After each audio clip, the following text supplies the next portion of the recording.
Nah, Gunung Tursina kalau dalam sudut pandang jiwa itu adalah hati atau rasa yang tertinggi, rasa yang murni, rasa dari jiwa loh Bapak Ibu. Rasa dari jiwa yang murni. Di saat sang jiwa ini yang sedang melakukan perjalanan sampai kepada rasa jiwa yang murni, rasa jiwa yang rasa jiwa yang murni itu sudah tidak menilai, sudah tidak bersedih, sudah tidak khawatir, sudah tidak bahagia dan sebagainya.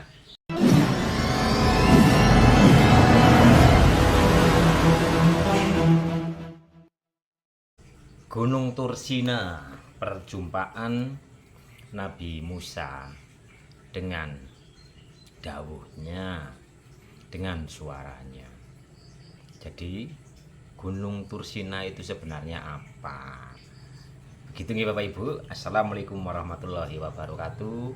Rahayu, rahayu, rahayu. Salam damai bahagia, salam sejahtera dan salam sukses untuk semuanya. Bismillah, dengan kuasa, dengan kehendak ilahi, kita semua tertuntun, terbimbing untuk meniti ke dalam diri sehingga mengenal jati diri kita yang sesungguhnya. Oke, sekarang yang akan dibahas adalah Gunung Tursina. Apa sih hakikatnya Gunung Tursina? Gunung Tursina itu sebenarnya bahasa simbolik Bapak Ibu. Bahasa simbolik. Jadi Gunung Tursina dari sekarang ini kan perjalanannya Nabi Musa. Nah sekarang saya bagi dua pemahamannya. Yang pertama, Nabi Musa secara hakikat itu adalah akal kita ini. Yang pertama, jadi perjalanan Nabi Musa berholwat, bertapa, menyepi di Gunung Tursina itu adalah akal yang sedang mengheningkan cipta.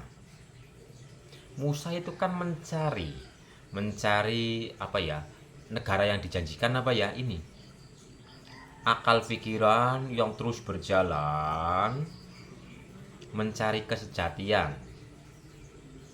Yang pertama kan Nabi Musa itu berjumpa dengan Nabi Khidir, tapi itu sudah dibahas dalam video yang lainnya.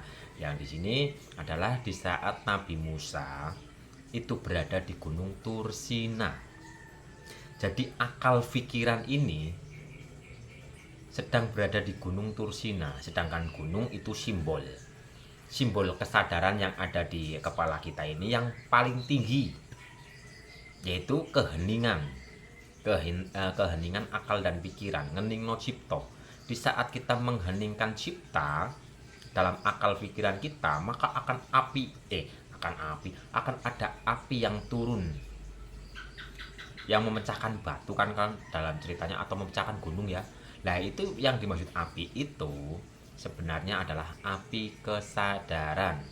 Di saat kita benar-benar mengheningkan cipta, benar-benar sudah tidak ada penilaian, tidak ada prasangka, tidak ada pencarian, yang ada hanya diam, sebenar-benar diam atau hening atau fana akal pikiran ini, maka api itu akan turun. Cahaya kesadaran. Jadi api itu adalah simbol cahaya kesadaran. Di saat kita benar-benar mengheningkan cipta, maka cahaya kesadaran itu akan muncul, akan hadir gitu Bapak Ibu. Ini kalau Nabi Musa yang kita maknai sebagai akal. Lah, yang selanjutnya Nabi Musa secara jiwa yang sedang mencari jati dirinya, yang sedang mencari kesejatiannya. Jadi sang jiwa ini yang akan melebur ke dalam ruh. Karena jiwa ini harus kembali kepada ruh. Sedangkan ruh ini nanti ya harus kembali kepada sang punya ruh. Kalau ini nanti dicerita gunung apa itu ya, Gua Hiro kalau ini. Nah yang sekarang itu adalah Nabi Musa dulu. Jadi Nabi Musa secara hakikat ini adalah jiwa yang sedang mencari jati dirinya. Nah Gunung Tursina kalau dalam lingkup jiwa ini itu kita maknai dengan hati, Bapak Ibu. Hati. Karena di dalam gunung ini kan tempat yang tinggi, kesadaran. Jadi Gunung Tursina yang dalam jiwa ini adalah kesadaran jiwa yang paling tinggi, karena jiwa kan berstep-step, ada jiwa ini, ada jiwa ini, ada jiwa inilah. Ini jiwa yang paling tinggi yang sudah tidak ada rasa merasa. Di mana letaknya? Di dalam hati Bapak Ibu sendiri. Jadi di rasa yang sejati. Di saat Bapak Ibu atau kita sampai kepada rasa yang sejati, maka di situ wahyu akan turun. Api akan turun gitu loh. Api di sini adalah api kesadaran. Api itu akan turun dan bicara. Maksudnya kesadaran jiwa yang sejati itu akan memberikan dawuh. Jadi cerita Nabi Musa ini ada ya dua sudut pandang lah, karena sudut pandang kan banyak sekali yang namanya sudut pandang. Contoh kalau sudut pandang yang secara syariat kan cerita yang masa lalu, iya memang ada, cuman kita harus membaca cerita masa lalu untuk memahami diri. Tapi nanti dulu Bapak Ibu, karo ngopi ojo sepaneng, wis uripe lagi mumet lagi malah ora gelem ngopi. Ayo ngopi geset, karo ngopi men ojo sepaneng. Bismillahirrahmanirrahim.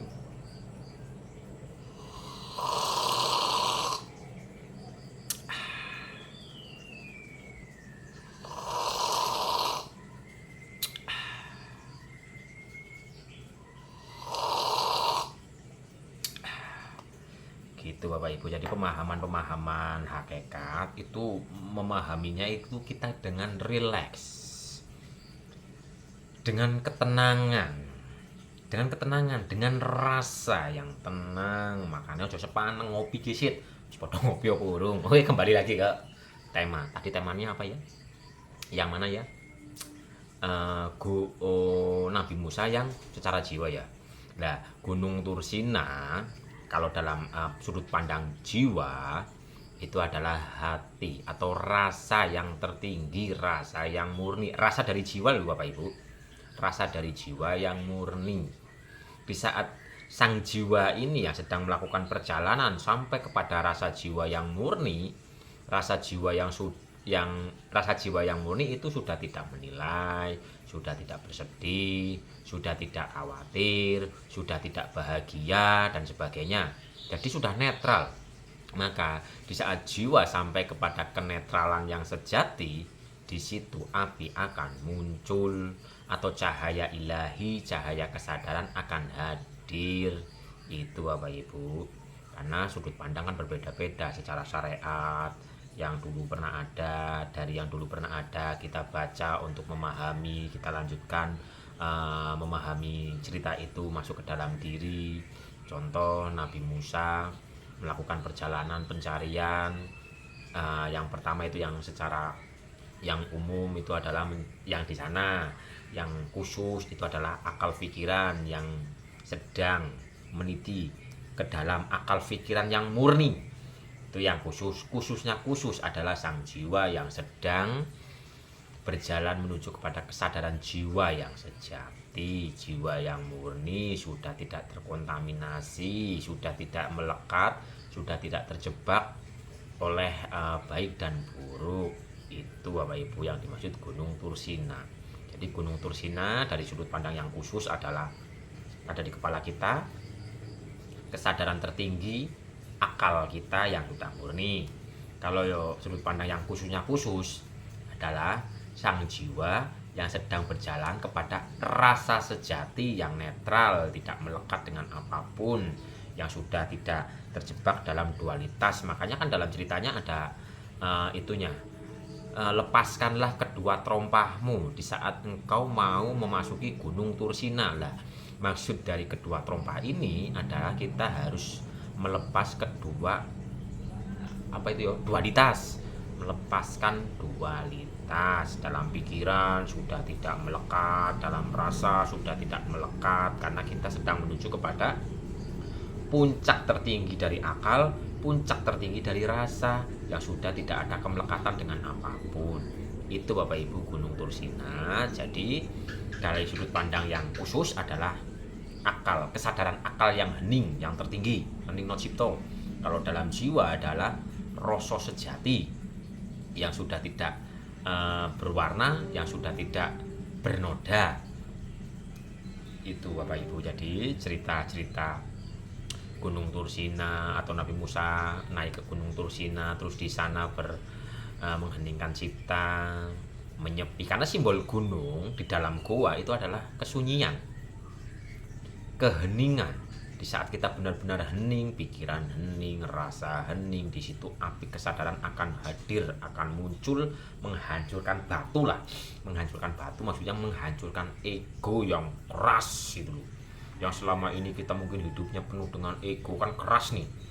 Tapi di saat kita mengheningkan cipta, mengheningkan rasa, maka api kesadaran, api ilahi ini akan menghancurkan ego kita sehingga kita akan pingsan atau fana billah. Karena di situ setelah api turun, Nabi Musa kan pingsan. Itu maksudnya apa? Akal pikiran yang liar sudah fana. Jiwa yang mengikuti kehendak bebas sudah fana. Itu disebut dengan pingsan di saat kita benar-benar masuk ke dalam gua kesadaran yang murni. Maka kita akan gitu. Maksudnya fana gitu loh. Apakah bisa dipahami Bapak Ibu? Itulah makna hakikat dari perjalanan Nabi Musa yang memasuki gua apa ya? Gua Thursina, Gunung Thursina. Lepaskanlah kedua trompa, masuklah dalam keheningan, maka cahaya murni, cahaya sejati akan turun menghancurkan ego yang selama ini sangat keras.